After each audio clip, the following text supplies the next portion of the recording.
my name is Abby Jint. I'm currently a senior at Farmington High School and I'm in TV3 this year. I'm going to be showing you guys the point and shoot camera, and you know that it's the point and shoot because it says point and shoot right here. The things that this camera needs is an SD card, and it just goes in this little slit right here. You just push it in, and then to take it out, you push on it and just pull it out. For the camera to turn on, you need a battery, and these take these little small square ones, and it goes right here, and you just put it in on the top and then push it down so that it locks in, and then to take it out, you press this push button right here, and then it just comes right off. To mount it on the tripod, you use this little thing called the mount, and it screws onto the bottom. And to put it on, you press this little red button right here and just slide the camera on. To make sure that it doesn't fall, there's a little knob right here, and you just twist that to secure it. To turn the camera on, I don't know if, can they see that?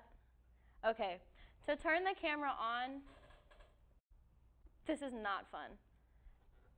I can edit this out later. To turn the camera on, there's a little switch right here that you'll just press and turn up, and then you'll press that little red button, wherever it is, in the middle, to turn the camera on. It's right there. So we mainly use these cameras for our sports events and different kind of events, so like choir, band, and all that jazz. And we have different positions that help us lead the different events. So we have the director who's in charge of everything that's going on. They have the most knowledge about the event. If something's going wrong, they most likely or they should know how to fix it. The tech director who runs the TriCaster and chooses which angles we use for the different games or events.